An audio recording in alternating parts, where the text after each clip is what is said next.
Hi, I'm Karis, and this is my graduate project idea for level 6 film.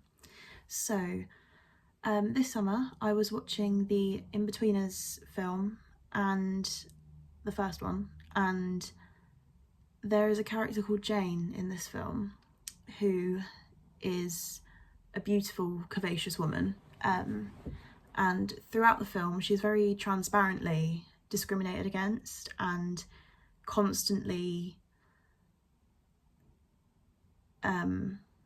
stereotyped, and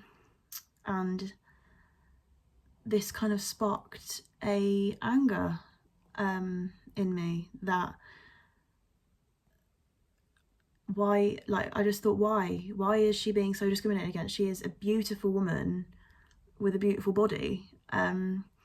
And then a penny kind of dropped for me that I actually couldn't think of a overweight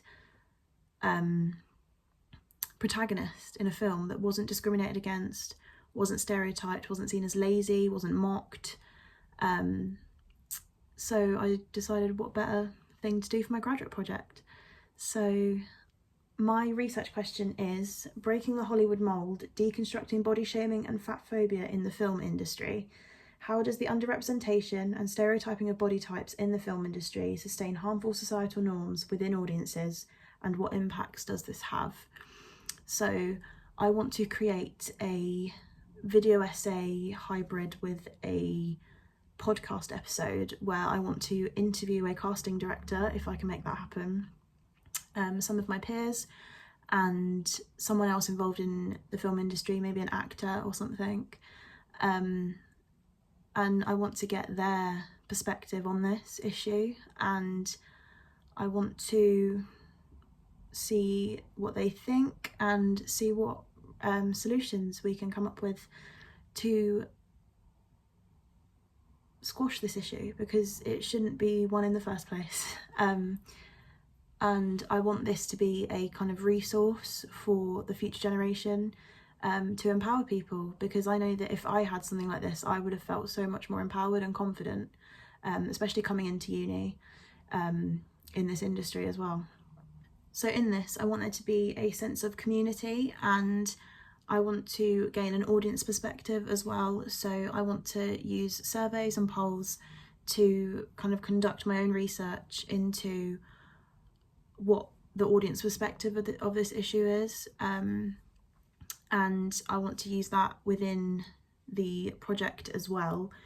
And I kind of want to reinforce this message that body image doesn't define anyone at all. And that should be the same in film, because currently that is not being shown, and I want that to change. I want to explore and educate and bring light to this issue, because I feel like a lot of people kind of live in blissful ignorance of this issue, and especially if you're not part of this community that's affected by it, then you kind of don't think about it, which I think is the case for a lot of things, but that is something I want to try and change. And I'm honestly so sick of not seeing enough representation, and of the representation we do see is still so constructed by the media itself. And like, as an example, Rebel Wilson, before she filmed the third Pitch Perfect film, was told she was categorically not allowed to lose weight because that would go against her kind of character and facade of being Fat Amy, because she is this comedic character that calls herself Fat Amy, and if she's not fat, then who is Fat Amy? She's just Amy, and they can't have that. So, you know, and it was like in her contract, like, that she was not allowed to lose weight, which is just crazy. And so I want to see change regarding this, and you know, I want to see an overweight protagonist who's not seen as a joke and not seen as unattractive and not seen as a failure. And I'm hoping I can try and make some sort of change to make this happen. I would really appreciate any feedback on the question itself, whether anything needs altering, what should really be included in this and how sensitive it needs to be, because I do understand this can be a sensitive topic. And I would need to do an ethical checklist for this project. And I don't really know how to end this. So yeah, that is my idea. And any feedback would be greatly appreciated.